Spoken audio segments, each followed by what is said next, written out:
Some Iowa farmers may be able to get reimbursed. That's for unpaid corn and soybeans sold to a grain dealership that just went under. Earlier this week, Benson Hill Holdings, a grain dealership licensed in Iowa, filed for bankruptcy. When things like this happen, farmers can try and get money back from Iowa's Grain Indemnity Fund. Ag on 8 is joined by Lance Lillybridge, a farmer from Benton County, here to explain how the fund works, the history, and the current controversy. Hey Lance, thanks for joining us. Hey, good morning. Well, first let's talk about the technical side of this fund. How does it work? I mean, farmers pay into it, or at least right now, right? Yeah, so the fund was reinstated last year, I believe it was, or in 23, the fall of 23. And it is a fund that we pay into, and it's based off the bushels that we sell. For example, it's a half a penny per bushel on corn gets paid into the fund until we get the fund built up to a maximum level. And once that happens, then we quit collecting that money. Yeah, so it's kind of like, in my understanding, an insurance policy in a way for farmers. And they're able to receive about 90% of their losses up to $300,000. Tell us about this history of the fund. Like, why was it created? So it was created in 1986, and for those that can remember, the 1980s were a horrible economic time for farmers, and there was bankruptcies in elevators and farms both. But when an elevator went bankrupt and a farmer had taken grain in there to be delivered, to be sold, he may not be able to collect that check from that grain because of the bankruptcy.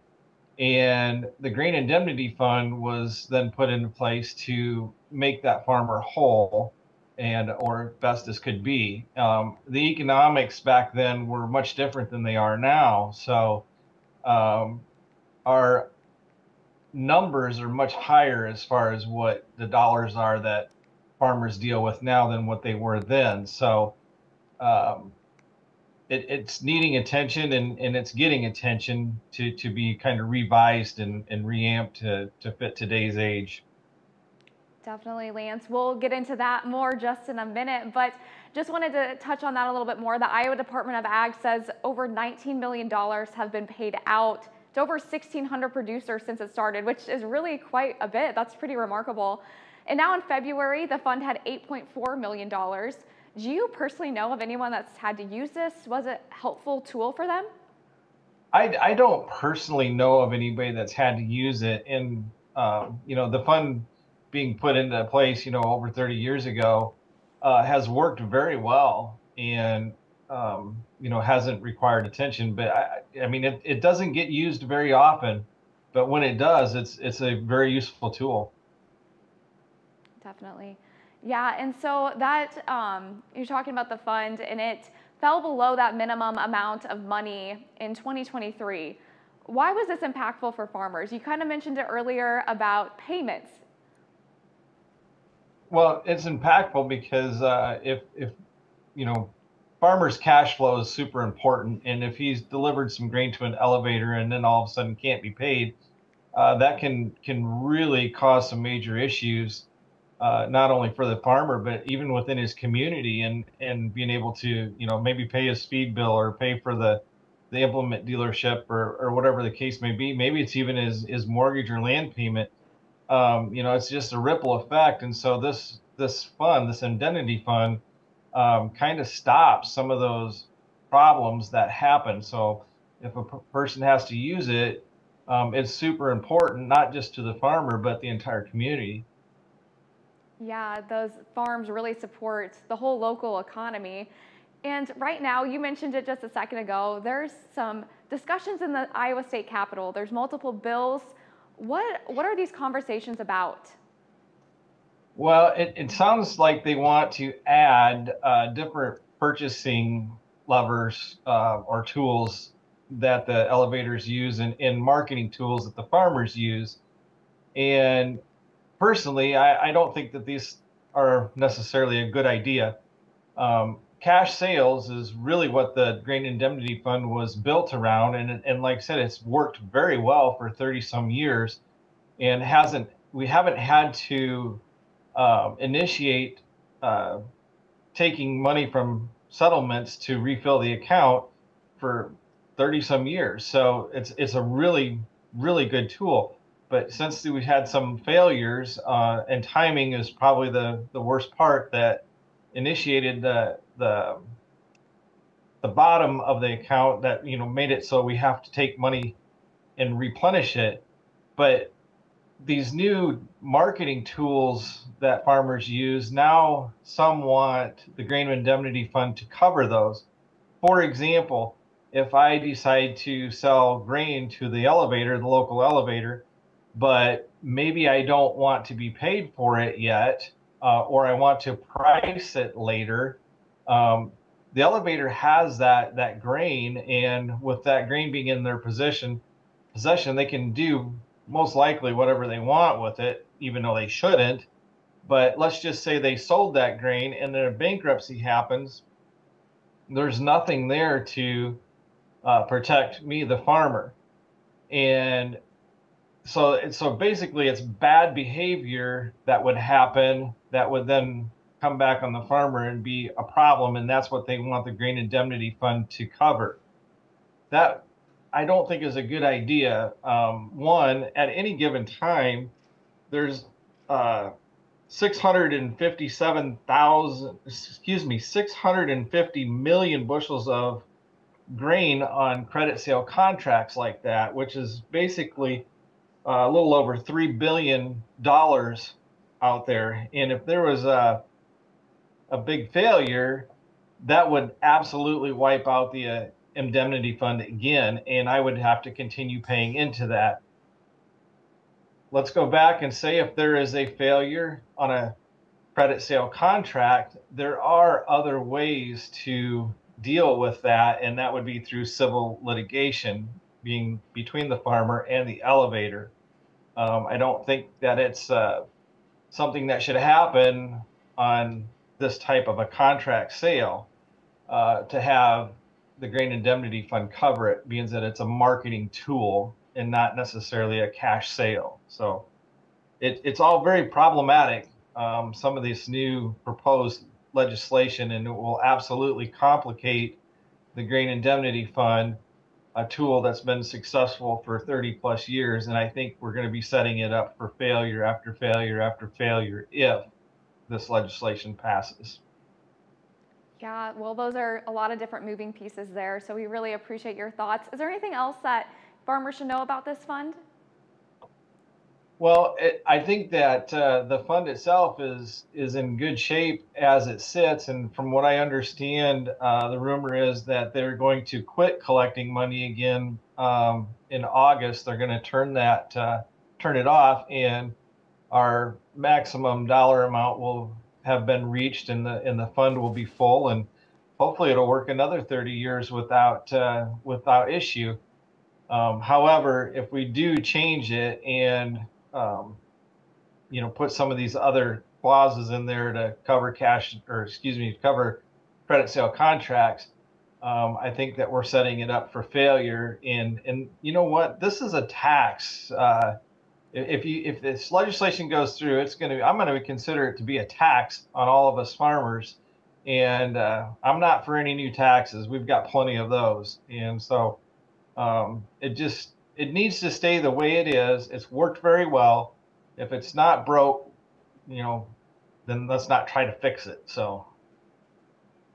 Well, thank you so much for your thoughts today, Lance. We appreciate you taking some time to talk.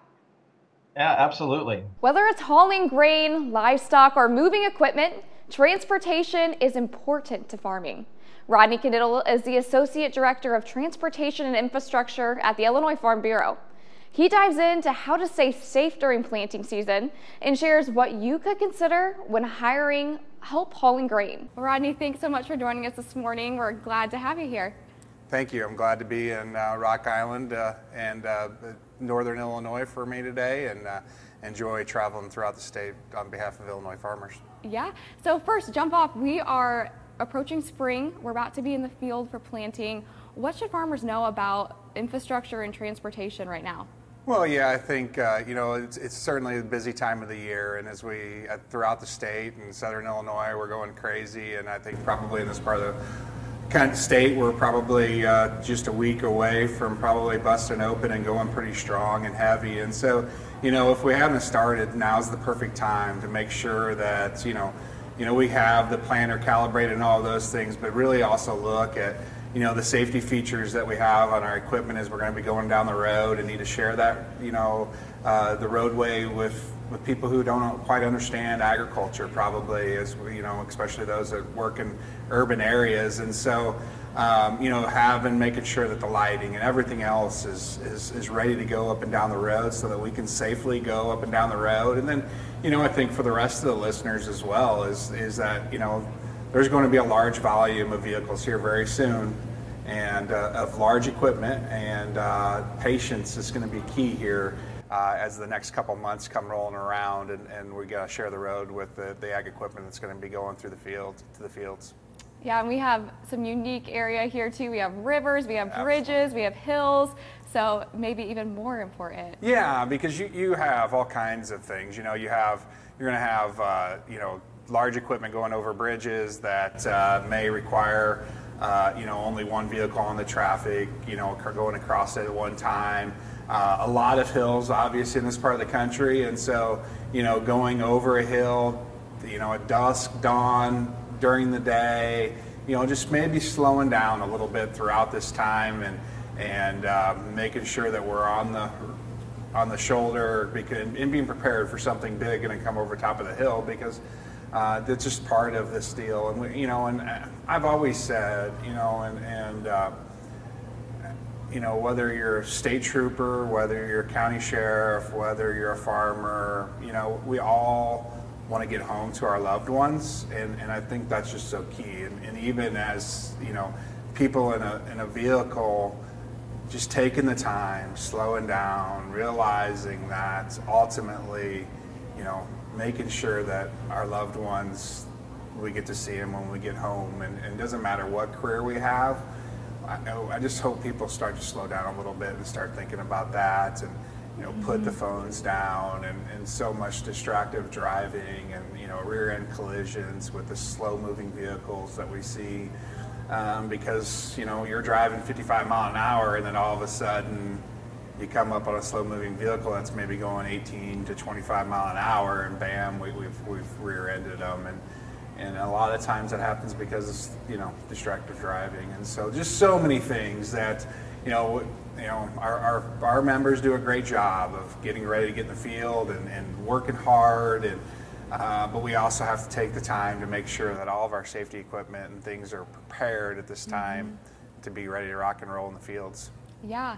So switching gears a little bit, obviously a lot of what you're doing at Farm Bureau too has to do with what's happening in the state capitol. Is there anything going on there that, farmers in this area in Illinois should be aware of?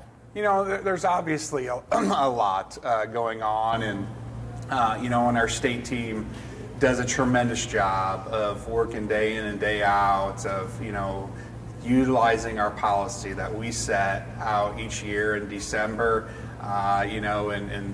And delegates throughout the year bring policy changes and go through it and comb through it. I love that process, that it's so grassroots, and they make the policy, and then we get to work on their behalf in Springfield and Ryan and Washington, D.C.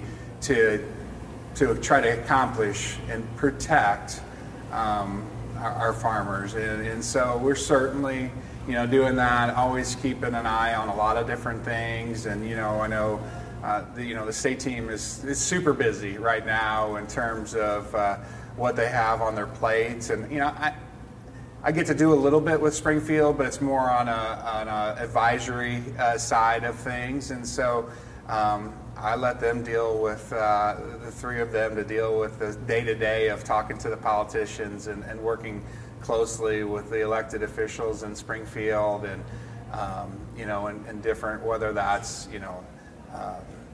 working on protecting in terms of fuel standards and biofuels, or whether that's California emission standards and things like that, or estate taxes. I just know that our members have a voice in Springfield, and they're working very, very hard at protecting and working to get our policy, utilizing our policy as the backbone of what they talk about in Springfield.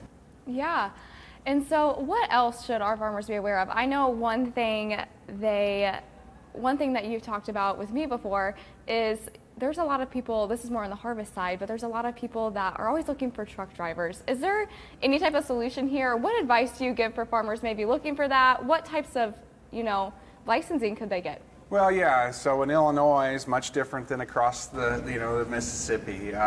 In Illinois, you have to have the non-CDL Class A J51, and that is a great license because it doesn't require the entry-level driver training. They still have to take the CDL test, essentially, in Illinois to drive a covered farm vehicle, but don't have to do the entry-level driver training. And yeah, there's a lot to the transportation world, but I think that's a big one in Illinois.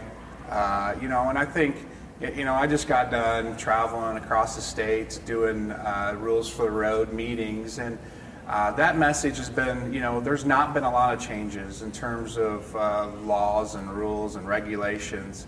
I think what has changed, though, over the last, quite a few years, actually, and we talk a lot about risk management, and,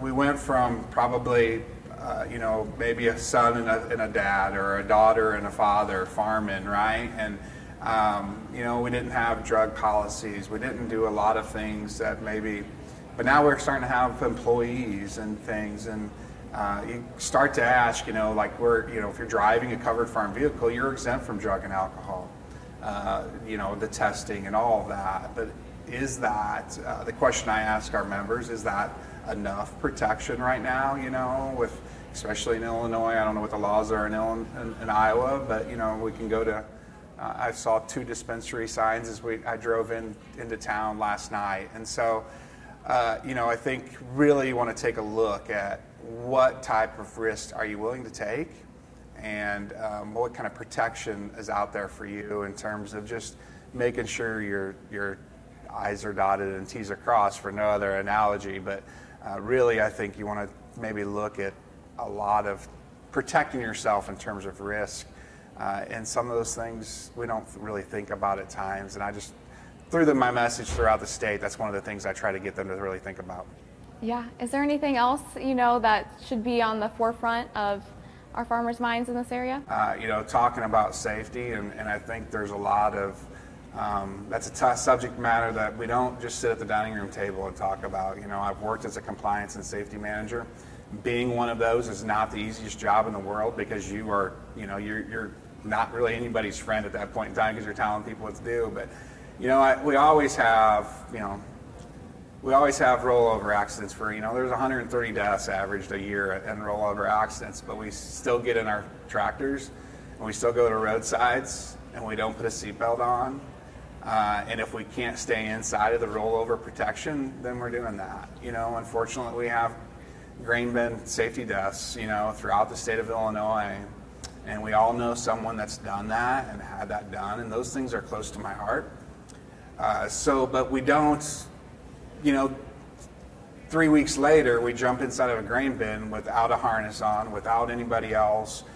I just hope that, we continue to spread the message that that we really probably need to think about this stuff. And it's always been, people have always said, agriculture is one of the most dangerous industries in the world. And it is. But does it have to be? That's the question I think we have to ask ourselves.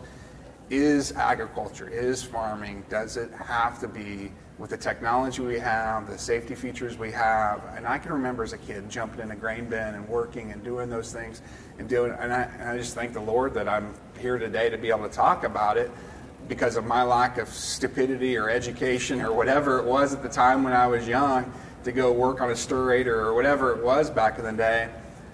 The good Lord, didn't decide that it was my day that day. But, I think, accidents are mostly preventable, and that's something back when I was teaching ag that, we try to instill on our students, is that, yeah, accidents happen, but almost every accident is preventable.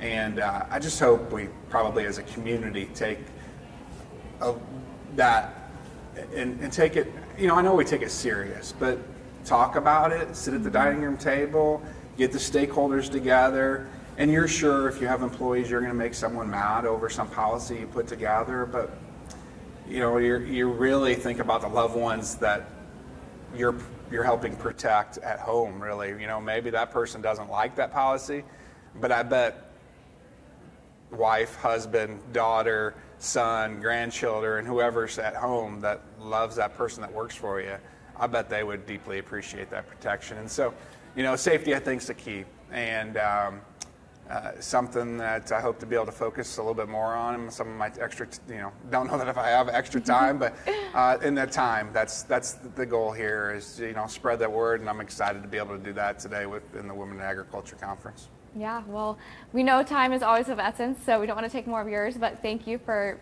taking time to talk with us today. Women in agriculture can be full of grit and determination. That's Brooke Taylor's message.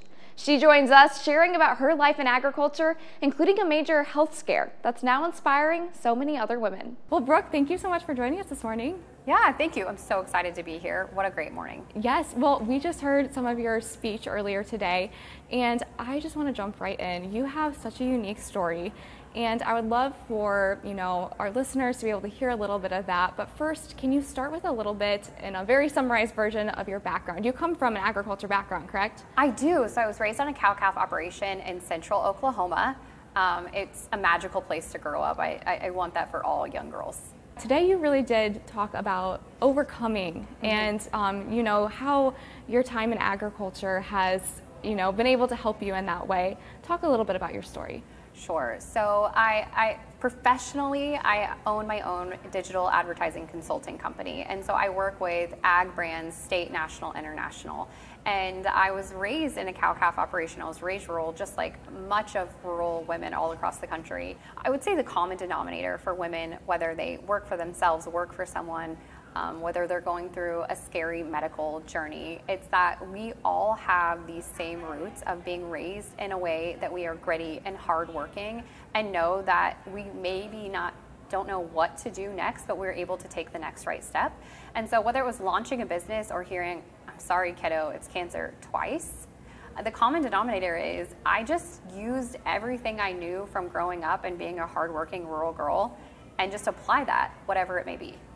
Wow, that's so inspiring to obviously so many people, because there's lots of ladies here today. Tell me a little bit just more about your story. You said, there's been multiple times when you've had to hear that news. Talk a little bit about maybe the first time that was just so unexpected. Sure. So I was diagnosed with cancer 6 hours before I became a mom. I was 38 weeks pregnant. I had felt something that felt just not quite right. Called it out to my doctor, and sure and behold, I was growing a baby and a cancer at the same time. And so I was, pushed into motherhood only knowing what it's like to have a scary diagnosis and becoming a mom at the same time.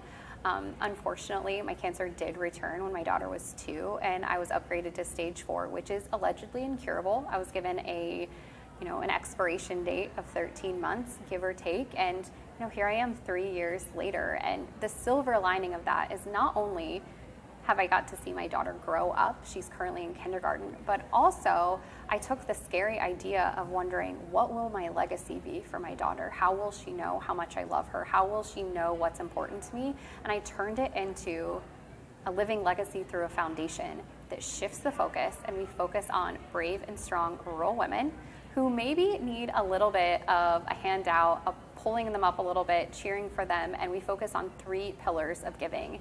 And the common denominator is they are gritty, they're hardworking, and they're women like us who need a cheerleader. And so we have scholarships, no GPA required, and we have small business grants for the women who are maybe spending their Friday nights wondering, how am I going to make this dream come into reality? And then we do love bombs for women who are in the ring with cancer, because sometimes in the chaos of that diagnosis, we need a minute to focus on what is really important, and that is ourselves and our family, and maybe not the bills that are piling up. So that money funds memory making and legacy making. Wow, so you really took your experience and are now using it to help so many other people, it sounds like.